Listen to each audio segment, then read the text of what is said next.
books because they're it deserves to be so. There are some truly compelling stories in Senator McCain's latest book, but I want to focus on one that we were talking about earlier that I just read the chapter on her, Monica Lynn Brown. Tell us about her. She was a medic that was highly trained.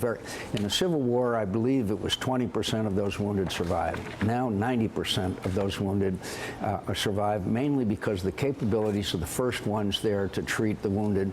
And Monica was the classic example of that. She was highly trained, skilled, had on her the necessary things like dressing and all kinds of capabilities to stop bleeding and things like that.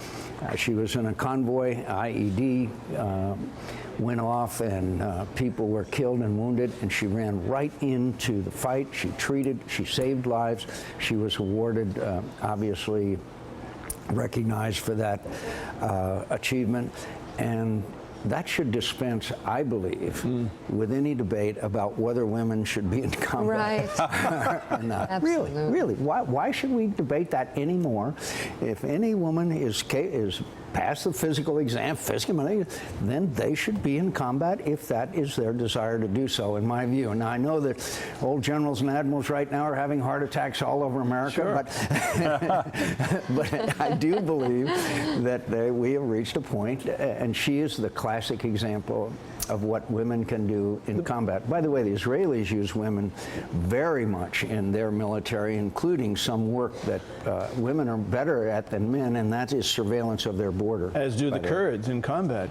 Women in combat. So this morning, Richard Engel was, I saw the clip this morning. It's amazing. This book encompasses the stories of 13 individuals from 13 major conflicts. Yeah. Do you have a favorite in here? I think hard. Pete Salter, Mark Salter, you know, who wrote it with me in Korea, and there was a Native American who was in the Winnebago tribe. We now call them the Bohong. The Chinese surrounded him. It was at night. He was wounded. He asked Pete Salter to tie him to a tree so he could stop the enemy, the Chinese, from wiping out the whole unit. And the last thing Pete Salter heard when he was headed down the hill to safety was the sound of Mitchell Wedcloud's automatic weapon, wounded, terribly wounded, tied to a tree, holding off the Chinese as they escaped. And the beginning of the Korean War, most people forget, was a debacle. They drove us down to a small area of the Busan Reservoir, which was very, very close deal. And Pete Salter fought all the way through it. My other favorite, Leo Thorsness, was a pal of mine, you know, fantastic aviation skills. But Joseph Martin, 15 years, joined the Revolutionary Army, joined the Continental Army, almost starved to death, was never thanked for his service. Remarkable story. Did you know him too?